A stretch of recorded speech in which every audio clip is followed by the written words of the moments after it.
Hello, ഞാൻ ഇന്നിവിടെ ഉണ്ടാക്കാൻ പോകുന്നത് പാൽക്കോവ സ്വീറ്റാണ്. നല്ലൊരു അടിപൊളി ടേസ്റ്റുള്ളൊരു സ്വീറ്റാണ് ഇത്. അപ്പോൾ അതിന് വേണ്ടിയിട്ട് ഞാനിവിടെ 2 പാക്കറ്റ് പാൽ, കുറച്ച് പാൽപ്പൊടി, കുറച്ച് പഞ്ചസാര എടുത്തിട്ടുണ്ട്. ആദ്യം പാൽ എന്ത് ചെയ്യുക, നല്ല അടിക്കട്ടിയുള്ള പാത്രത്തിൽ നന്നായിട്ട് തിളപ്പിക്കാം. ഹൈ ഫ്ലെയിമിലിട്ട് തിളപ്പിക്കുക. എന്നിട്ട് എന്ത് ചെയ്യുക, തിളച്ചതിന് ശേഷം സിമ്മിൽ കുറച്ച് തീ കുറക്കുക. തീ കുറച്ചിട്ട് ഞാനിവിടെ 1 കപ്പ് പാൽപ്പൊടി എടുത്തിട്ടുണ്ട്. ആ പാൽപ്പൊടി അതിലേക്ക് ഇടുക. ഇത് കട്ട കെട്ടാതെ നന്നായിട്ട് ഇളക്കണം. ഇളക്കിയതിന് ശേഷം ഇനി അടുത്തെന്ത് ചെയ്യുക, 1 കപ്പ് പഞ്ചസാര എടുത്തിട്ടുണ്ട്. ആ പഞ്ചസാരയും ഇതിലേക്കിടുക. ഇത് ഇങ്ങനെ ഇളക്കി നല്ല കട്ടിപ്പരുവാവും. അത് കാണാം കേട്ടോ. ഇതാ കണ്ടോ, വെള്ളമൊക്കെ പാല് കുറുകി വെള്ളത്തിൻ്റെ അംശമെല്ലാം പോയി പാല് കുറുകി നല്ല കട്ടിയായി വന്നിട്ടുണ്ട്. കണ്ടോ?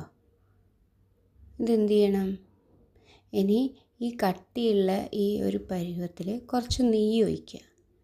പിന്നെ ഇത് നന്നായിട്ട് ഇളക്കണം. നന്നായിട്ട് ഇളക്കിയിട്ടില്ല എന്താവും, അടി പിടിക്കും. നന്നായിട്ട് ഇളക്കുക.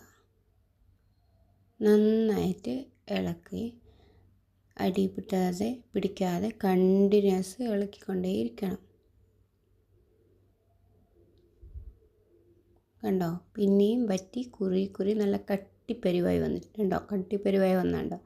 ഇനി ഇതെന്ത് ചെയ്യുക, ഒരു പാത്രത്തിലേക്ക് മാറ്റണം, ഇല്ലെങ്കിൽ അടി പിടിക്കും.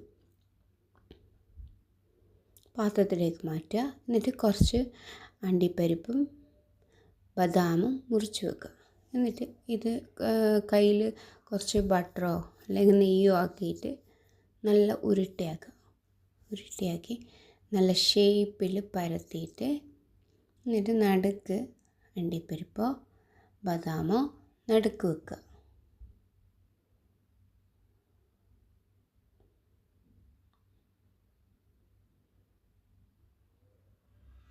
എങ്ങനെയുണ്ട് ഈ സ്വീറ്റ്സ്? ഇഷ്ടപ്പെട്ടോ? ഇങ്ങനെ നടുക്കെടുത്ത് വെക്കണം. അടിപൊളി സ്വീറ്റാണ്. ഇതൊന്ന് പരീക്ഷിച്ച് നോക്കണേ.